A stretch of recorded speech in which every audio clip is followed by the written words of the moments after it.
Okay, welcome to another lesson of environmental chemistry. We were looking at air pollution before this, and now we are going to look at incineration, the major cause of pollution. जो हमारी pollution cause करने का जो most important reason है वो क्या है? The most important reason is incineration.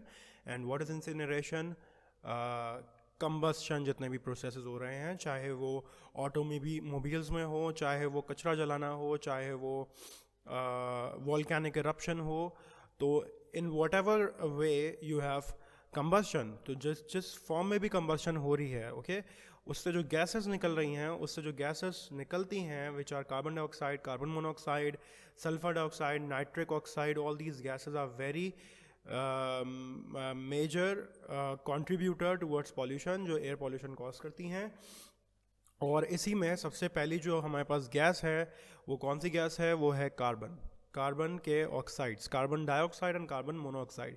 तो दो ऑक्साइड्स हैं कार्बन के, carbon dioxide and carbon monoxide, और दोनों ही बहुत इंपॉर्टेंट कंट्रीब्यूटर हैं टुवर्ड्स एयर पॉल्यूशन। ये दोनों गैसेस सबसे ज़्यादा जो प्रोड्यूस होती हैं, they are produce in volcanic eruption. Volcanic eruption आप सबको पता है, जब वॉल्केनो इरप्ट होता है तो उसमें से गैसेस भी रिलीज़ होती हैं, और जो गैसेस मोस्टली रिलीज होती हैं they are carbon dioxide, carbon monoxide and sulphur dioxide gases. Okay, so combustion जिस फॉर्म में भी हो, एज आई सेड, चाहे वो कोल, पेट्रोलियम, नेचुरल गैस, ये सारी जो चीज़ें हैं फॉसिल फ्यूल्स कहलाती हैं। जब ये इंजन में कंबस्ट होती हैं, जलती हैं, तो they produce carbon dioxide and carbon monoxide to a very large extent, और इन्हीं से एयर पॉल्यूट होती है। ठीक है, और इसके अलावा जो मोस्ट इम्पॉर्टेंट कॉज है वो है फॉरेस्ट फायर्स। आपको पता है जब समर सीज़न होता है तो उस दौरान फॉरेस्ट में खुद ब खुद आग लगती है, और काफ़ी बड़े लैंड एरिया पे आग जो है वो लगती है, और because of that we have carbon dioxide and carbon monoxide produced. And उनकी इमिशन से क्या होता है? उनकी इमिशन से हमारी एयर के अंदर जो कॉम्पोजिशन है,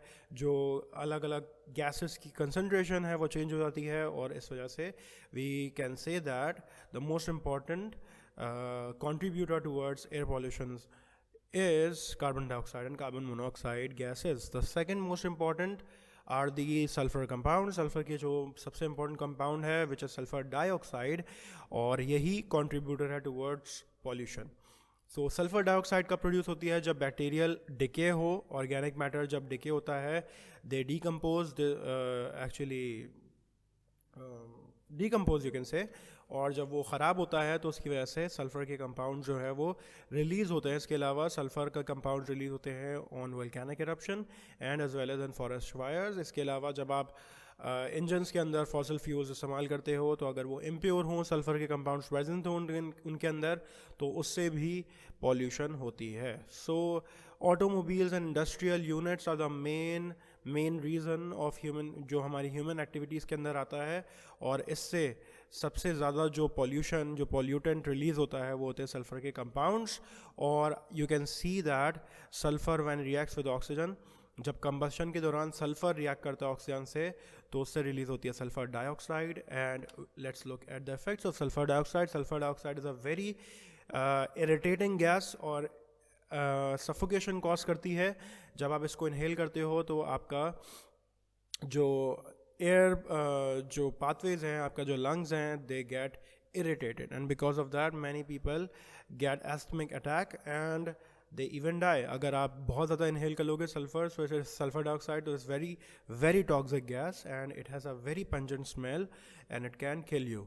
ओके, सो सल्फर डाइऑक्साइड का पहला तो सबसे हार्मफुल इफेक्ट यही है, और दूसरा हार्मफुल इफेक्ट है इट प्रोड्यूसेस सल्फ्यूरिक एसिड। जब ये एयर में जाती है और एयर में वाटर के साथ रिएक्ट करती है, because you have air, you have water in the air, water के वेपर्स हैं, जब वाटर से रिएक्ट करेगी सल्फर डाइऑक्साइड तो it produces sulphuric acid, and you know sulphuric acid is a very strong acid and it can damage buildings, vegetation, and जो भी उसके contact में आएगा उस चीज़ को वो ख़राब करेगा। And that is what is very important, जब हम फॉसिल फ्यूल्स को इस्तेमाल करें तो उसमें से हम सल्फ़र के जितने भी कंपाउंड्स हैं उनको रिमूव कर दें। And it is carried out in petroleum industry. जब हम पेट्रोलियम इंडस्ट्री में ये पढ़ेंगे आगे जाके, तो उसमें हम देखेंगे किस तरीके से प्योरीफिकेशन होती है और रिफाइनिंग होती है फॉसिल फ्यूल्स की, and from there they remove sulphur compounds, ताकि सल्फ़र डाइऑक्साइड प्रोड्यूस ना हो कंबशन के दौरान, और ऑब्वियसली जब सल्फर डाइऑक्साइड प्रोड्यूस नहीं होगी तो पॉल्यूशन भी कम होगी। Let's look at another cause. सबसे इंपॉर्टेंट कॉज 3 हैं, एक तो कार्बन के ऑक्साइड्स हैं, दूसरा सल्फर के ऑक्साइड्स हैं और तीसरा नाइट्रोजन के ऑक्साइड्स हैं। And we know that nitrogen which is N2 it is mostly unreactive. जब आप एयर में ब्रीद इन करते हो तो वो आपके ऊपर कोई इफेक्ट नहीं करती, वो एयर में इनर्ट गैस के तौर पर काम करती है, उसका जो रोल है वो कोई रोल नहीं है एयर के अंदर। लेकिन जब आप हायर एटमॉस्फेयर में जब ऊपर ऊपर जाते हो तो वहाँ पर होती है लाइटनिंग। लाइटनिंग क्या होती है? लाइटनिंग इज़ बेसिकली जब बिजली चमकती है बादलों के अंदर, ओके। तो उस दौरान जो टेम्परेचर है वो बहुत हाई होता है और टेम्परेचर हाई होने की वजह से जो नाइट्रोजन है वो रिएक्ट कर जाती है ऑक्सीजन से, और जब नाइट्रोजन और ऑक्सीजन का रिएक्शन होता है तो 2 इंपॉर्टेंट ऑक्साइड्स प्रोड्यूस होते हैं। पहला है नाइट्रिक ऑक्साइड और दूसरा है नाइट्रोजन डाइऑक्साइड, और ये दोनों ही ऑक्साइड्स बेसिकली कॉज करते हैं पॉल्यूशन। कैसे कॉज करते हैं? नाइट्रोजन एयर में अनरिएक्टिव है, जब नाइट्रोजन ऑक्सीजन से रिएक्ट करती है लाइटनिंग के वजह से तो नाइट्रिक ऑक्साइड और नाइट्रोजन डाइऑक्साइड प्रोड्यूस होती हैं। These gases escape in air और they act as pollutants, और जब यही pollutant वाटर में डिजॉल्व होते हैं तो दे प्रोड्यूस एसिड रेन। किस तरीके से एसिड रेन प्रोड्यूस होती है ये हम आगे जाके पढ़ेंगे। तो बेसिकली आपको अभी याद रखना है कि नाइट्रोजन गैस अनरिएक्टिव है, बट हायर टेम्परेचर पे नाइट्रोजन ऑक्सीजन से रिएक्ट करेगी। नाइट्रोजन ऑक्सीजन से रिएक्ट करेगी तो 2 इंपॉर्टेंट ऑक्साइड्स प्रोड्यूस होंगे, nitric oxide and nitrogen dioxide, और ये दोनों ही ऑक्साइड्स जब वाटर से रिएक्ट करेंगे, एयर के अंदर जब वाटर से रिएक्ट करेंगे तो दे प्रोड्यूस एसिड रेन।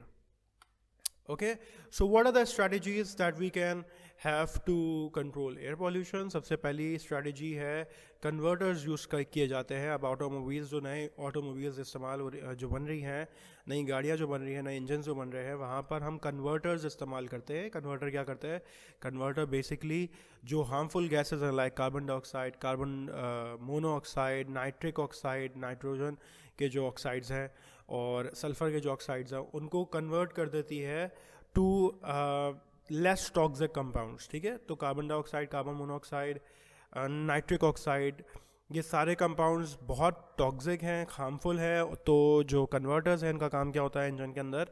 ये इन गैसेस को सिंपल सब्सटेंसेस में कन्वर्ट कर देते हैं and they are less harmful and they are less harmful pollutants. So basically ये हम स्ट्रेटजी यूज़ कर रहे हैं आजकल नए ऑटोमोबाइल्स के अंदर। Okay, so here we are going to wind up this lesson. I hope everything is clear. If you have any problem you can ask me in the comment box. Thank you so much.